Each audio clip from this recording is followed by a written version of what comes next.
I'm here with Sam Osborn of Capital Flexi-Pave. He's just talking about the different options that they offer as far as surfaces. Can you just repeat what you said about what you can see here as far as how it was installed and the impact? From our experience, it looks like this surface wasn't installed correctly. I don't know what kind of material exactly this is or what kind of binder they used. But to me, it looks like it was never permeable to begin with. Okay. You see how much dust and dirt has gone into the pores. That's never going to be permeable, even if you started maintaining it now. We've never seen anything like that with our products. Okay. So the difference with your products, if I understand it, is there's just more space between the stones so that it's actually permeable? Right. Okay. It's the size of the stones, the size of the rubber. So you can either choose all rubber with a hard binder, a mix of rubber and stone with a hard binder, or just all stone like this is. And then does that have a different binder?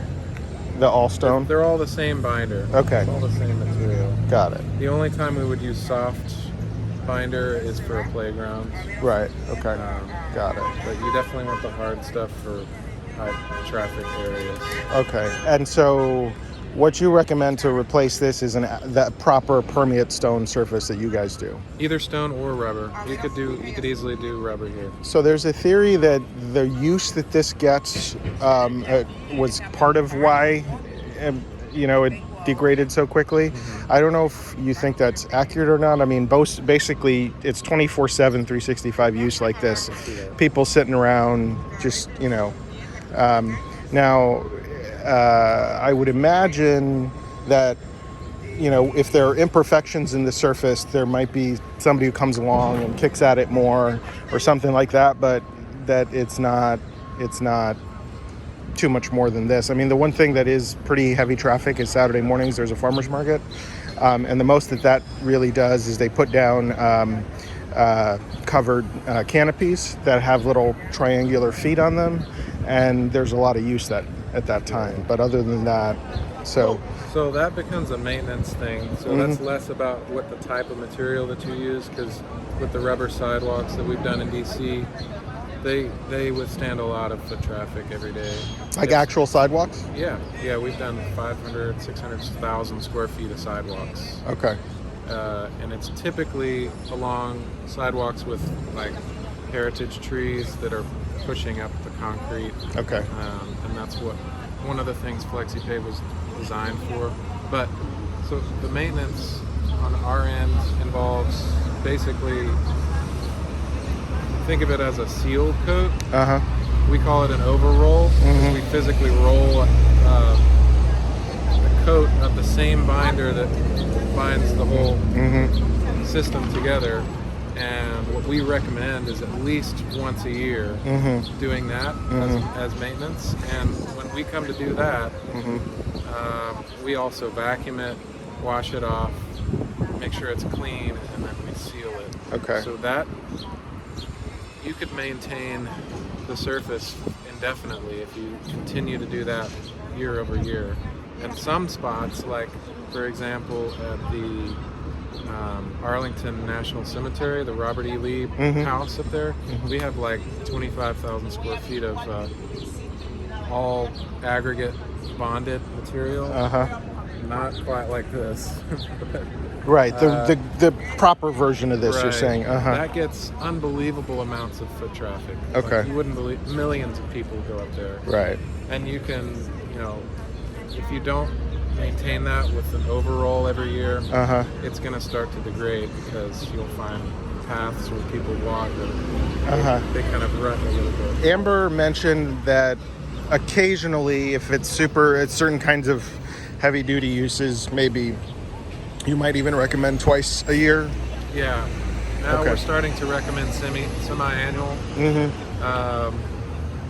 Especially for, we didn't used to gauge whether it was going to be high traffic or low traffic, but now we've seen some of the projects that have been around longer.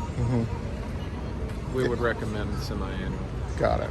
So now the question is, what would it take to actually get this right? Because you guys were actually the permitted ones on the permit. I don't understand that. Well, the way Amber explained it to me is she sees it from time to time. Basically, cheapo contractors will come along, do a bait and switch, say, "Oh yeah, we're going to put in this fancy, wonderful thing that has all the features you're talking about," and then they turn around and they just show up with stone and who knows what. And, you know, I'm actually wondering if this was just gravel lock. It's like a cheap. Yeah. Well, you can see there's spots where it sort of still holds together right there. You know. To me, it looks similar to the spots I've seen before that use gravel lock. Gravel lock. Yeah, it's like a specific product. Okay. That's been used, but it's not. I don't know that it actually makes it permeable at all. I don't know much about gravel lock. Okay. I've seen it a couple of times. Got it. As far as you know, did you happen to have a chance to check in with Noble? And look at this. This is even straight up concrete. You can, Yeah, that looks like concrete. Like concrete gravel mix. Yeah. Huh. And I don't know if that somebody came after and thought maybe we can maintain it with this or what. But did you happen to get a chance to talk with Noble about the whole question of lead? I didn't. He's been out of town. So Okay. I read the article that you sent.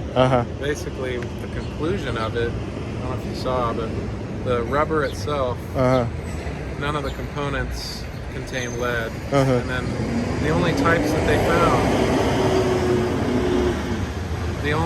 they found that actually have some trace amounts of lead is the stuff with like orange dye in it. We've never used any kind of orange dye or anything like that. Okay. It actually said that most of the lead is going to be coming from old buildings and stuff that are nearby. Okay. I don't think that would be an issue. Okay. So, and as far as you know, there's never been any issues with the permeate stone surfaces you guys put in, right? Okay. All right. Well, I would recommend. I mean, we can give you two options, like we did with whoever we submitted this to years ago. Either rubber or stone. Well, for a high traffic area like this, what would you suggest? I know it sounds counterintuitive, but maybe the rubber. Yeah, because it's primarily pedestrian. The rubber works really well for pedestrian. The stone we've recently used more for driveways and courtyards that may need to be vehicular and stuff like that. It's a little. Sometimes it's overkill. And the other thing is there's different colors. The stone typically is the lighter colors. The rubber is more like dark green, dark gray, black, red, blue. We can do any of those, but it's not going to be a lighter color. Got it. So this could can be mixed with an aggregate to become lighter. I see. So it could be a dark green, a black, a gray, a red, a blue. Yeah, I can send you a full color chart. There's hundreds of colors. Got it. All right, and then you would actually say all rubber and why? Not all rubber. I would. There's our product HD 2000. It's basically just means it's half rubber, half stone. Okay. And it holds up just as well. It's really sturdy, and it's great for foot traffic. So. And is it that the rubber gives it a nicer feel underfoot, kind of thing? It's just a little softer? It's a little bit softer. It's not as bouncy as you would think. It's not like a playground. Right. If we did all rubber with a soft binder, then yes, it would be like that. But it's more like it feels more like walking on asphalt. Okay, got it. But it's an actual proper permeate surface. It's fully permeable. Okay. Is there any additional maintenance given if it was given that it's fully permeable, like do things start to grow up through it or anything like that? No. We install it with 4 inches of stone that sit on top of filter fabric. We've never seen anything grow. Okay. Because that just whatever might grow doesn't have anything to feed it or hold on to? Right. We've never seen that. Okay. So this was permitted at 3,250 square feet. I don't know if that's inside this, just eyeballing it. I think it probably is from the sidewalk in. But yeah, so, and then we've got these kind of cutouts with the trees and the benches. And I was wondering if there's any edging around the pool as well. So, yeah, I'm not sure the extent to which, yeah. What kind of edging would you typically use there? Just to visually make it better, we would want to put some steel edging. Okay. In the same layout Uh-huh. that matches your bench. But Uh-huh. I think it would look a lot better Then kind of having it the steel just edging. kind of border the landscaping. Not necessary, but Uh-huh. Well, would it help the edge not degrade? well, so the edge that we put up against, You're talking about this kind of spot right here. yeah, like if we're coming up to a landscaping area, Uh-huh. it's a chamfered edge, it's a 45-degree angle. I see. That's like that. If we're not going to be putting edging in, that's required. Okay. Just structurally. Uh-huh. Otherwise, if we leave a 90-degree angle, that can be chipped off. Those edges can be Right. chipped off. So Okay. Well, I think the steel edging always looks better. Uh-huh. It holds up over time, Uh-huh. and you don't have to mess with it. Okay. Well, I guess if you could, put. It looks like there's some edging on that one. Oh yeah. So is it possible that there was edging put in at some of these and then it broke out? Maybe Or- somebody removed it or something. Yeah, see, Yeah. So that's there is if we- steel edging right if there. we put it in, it would be flush with the top of the pavement. Be flush with the top of it. Right. So and so it looks like on these two, this one and that one, there is steel edging, but then on that one, and that one, there is not. Is it conceivable that they all had it and then it just degraded so much it just kind of came out? Someone would have to like physically remove it. Yeah, Maybe. yeah. But if it degrade, like you see how much that's degraded, it would have been flapping and maybe even been a. I don't know who was maintaining this. Well, the I don't hotel. even know who installed it. Did you find out? Well, the company that I understand was the actual contractor was Grow Landscapes Inc. out of Leesburg, Virginia. And they do have a phone number that responds, so it's conceivable we could get in touch with them. I have left them a message, but didn't hear back yet. Well, I guess really it would be up to whoever contracted them Uh-huh. would have been in charge of setting up the maintenance agreement, I'm sure. Well, The hotel from or whoever that was. so just so you know a little bit of the history from the start, like within 6 months, it degraded to something that looks like this. Like it was really pretty quick. Like within a year, it was clear the surface that was put down wasn't working. Yeah. But I think the neighborhood was kind of, agreed. Yeah, permeate surface that's well done is what we want, and then the hotel agreed to provide that. And then what they actually had the contractor put in was, it turns out, it sounds like not really permeate. It looks that way. Yeah, and Might have been at one point. okay, but like basically what's happened is sand has filled it in. Yeah, that's To- what it looks like. Okay, and so it's That sand would be coming from. it pretty. Yeah, I mean it might. Yeah, I don't know for sure. And so it didn't get a permeate surface, and it also didn't get your particular surface that is, properly done, and also has a maintenance agreement that you recommend with it. The whoever was managing the performance of the contract for implementing this surface, or maybe whoever actually implemented it, one of them got away with doing a bait and switch on your product, and This particular stone isn't something that we've ever used. These pieces are a lot smaller than we've. okay, so it I would. don't know what this is. Okay, so it would typically be larger stone. Yeah, they're normally a 3/8 or a 1/4 Uh-huh. to 3/8 in that range. Okay, and this is really That smaller. looks like 1/8 inch, don't you think? That That's could well it's be. pretty tiny. Yeah. So the stone would be slightly larger, and then the Right. binder would hold it together in such a way Yep. that it was actually Yeah. permeate. Yeah. Okay. But I think after looking at this, I would recommend our HD 2000. It's the half rubber, half stone. And again, the reason for not all rubber, not all stone. I think just traffic. Mm-hmm. The rubber is sometimes more resilient to that.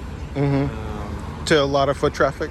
Yeah, Uh-huh. I think so. And the stone, if we did the stone, I would feel more comfortable doing a semi-annual Mm-hmm. maintenance overroll. Okay. Just because of the nature of the stone. Got it. Sometimes it can be kicked up a lot more easily than the rubber. Got it. So the rubber stone mix you're saying is more most maintainable? Yeah. Got it. Okay, that makes sense. And then so that's obviously to replace what's here. So we're talking about, a job to pull up what's here to the degree that you need to actually get down the surface properly. Does that mean getting down to, so I looked carefully at the permit and it described what you're talking about, where there's a shield, you dig down, there's like a shield surface and then 4 inches of rock on top of it, etc. We have no idea actually what's under here. Yeah, the only way to find out is to dig it out. Okay. So we would probably most likely cut it out make some saw cuts, start pulling out chunks, and then we'd probably want to find out if there's any kind of filter fabric underneath. We may end up having to replace all of that, and that would mean going down 6 inches. Okay.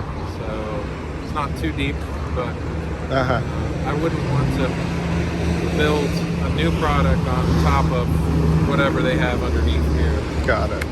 All right. Probably would be better to be all new. Right. Okay. All right. And so about how long do you think it'll take to work up an estimate for this space? A week. A week or so? Okay. All right. And so the estimate will cover the HD 2000. It'll provide some color options. It'll include the steel edging, and then some kind of estimate on what the work would be to pull up what's here. And there's really no option, it sounds like, because this isn't even anything like your product. There's no option of actually trying to maintain or repair what's here. No, this is so far gone that I wouldn't want to be associated with this. Yeah, I don't think any of us really especially do. Okay. All right. Very good. It's almost to the point condition. Yeah, so you said non-ADA compliant and trip hazards. That's been the major issue, is that we have a lot of elderly in the neighborhood, folks in wheelchairs, folks with canes, folks with limited movement, and, they come up on this looks like it could easily be a 2.5 inch trip hazard right here. Yeah, the limit is 1/4 inch, so. The limit is 1/4 inch. So, just to put my, Way beyond that. that's the, It should be. yeah. And so that's one higher than my shoe. Yeah. So that gives you a sense. Yeah. Okay. And then another one right here.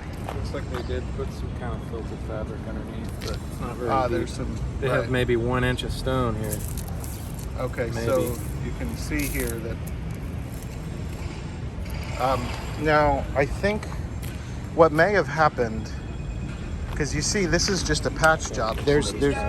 Oh, sorry about that. Come here, Reggie. All right. So you see right here, they it looks like this is a relatively. So they did have somebody come in a couple of weeks ago and just kind of do a hurry up job. And you see how there's this fabric that's kind of hanging out, and there's more edge of it right there. So, and it's a different color stone. Someone just recently. Yeah, I put think that in, it's already come out. Yeah, exactly. So this 2 weeks ago looked covered over. looks brand new. Yeah, well, I wouldn't say brand new, but it looked hastily covered over. So that's definitely gravel lock. That's gravel. Gravel lock. Some kind of glue. Okay. All right. It doesn't hold up well. Okay. And so there's, I mean, how I do have a concern here, like as far as ADA, if we're going to be matching the brick edging here, the slope here is pretty extreme from the edging to the corner right there. Right. Or the edging right here to this point. Yep. That's over 2%. That's more like 5 or 6%. Okay. Is way out of ADA. So 5 or 6% slope grade. Yeah, cross slope, which is the. I If see. you're walking this direction, it can't be more than 2% because that's out of ADA. From left to right. Right. And so this is an issue in this neighborhood in general, is that there's, you know, the land was, the things were built, you could see just looking over there, that's a pretty steep slope, just, you know, and there's a lot of spots where on the lot itself, you'll have places like that. What is the recommended solution for that? Well, there's no other. Because like the reality is the concrete of the sidewalk way up there at that corner could easily be, you know, 2 feet higher than this end. Well, you don't really have a choice but to match what the concrete is doing. But Right. as far as this, I mean, I guess you don't really have a choice unless the tree was lower. I don't see any options. But from you guys, we would want some sort of acknowledgement on that. Well, it seems like at a minimum, and I don't know if there's standard signage along these lines, but there ought to be a bit of signage that indicates, you know, use caution, this is not a standard ADA compliant kind of thing. And that happens from time to time, especially in historic neighborhoods.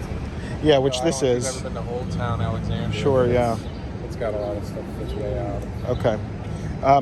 But you would be able to work with it. You'd be able to do it. It's just you're sort of providing a disclaimer that it won't be ADA compliant because of the degree of slope. Agreement between us and DDOT that it may be out of ADA.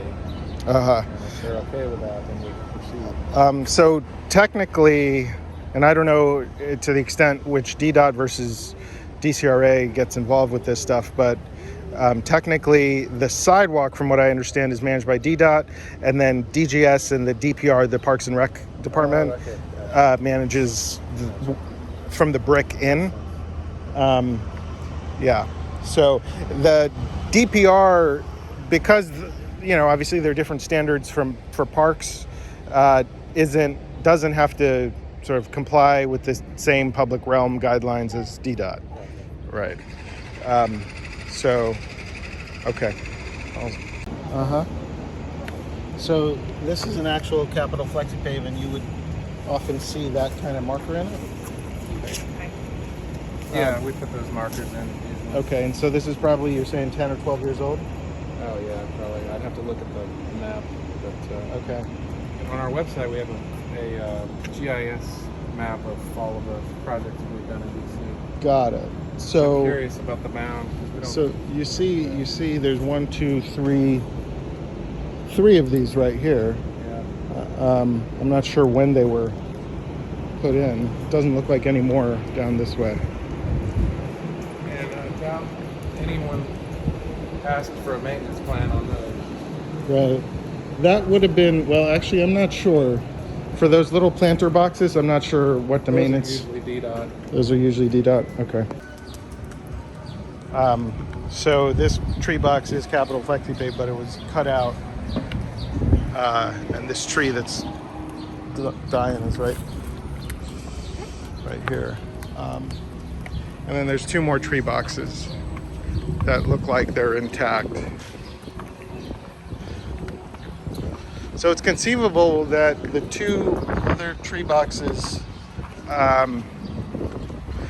on the other side of the hotel that that don't have any Flexi-Pave, it's conceivable they could have gotten dug up, especially if they were maybe putting in a new tree or something. Or new concrete. Or new concrete. Yeah, okay. So that's interesting. All right, well, now we know. Basically, if we tear out the existing, Uh-huh. it'll take about a week, maybe less, but Yeah. either way, it's going to have to be closed until we install the new surface.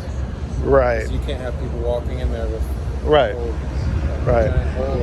So you would like close it off for a week to do the demolition, and then you need another maybe half a week to install the new surface? 2 days, maybe 3? Okay. And then after the last day of paving, it needs one more day for that last section to cure. Yeah. So 24 hours.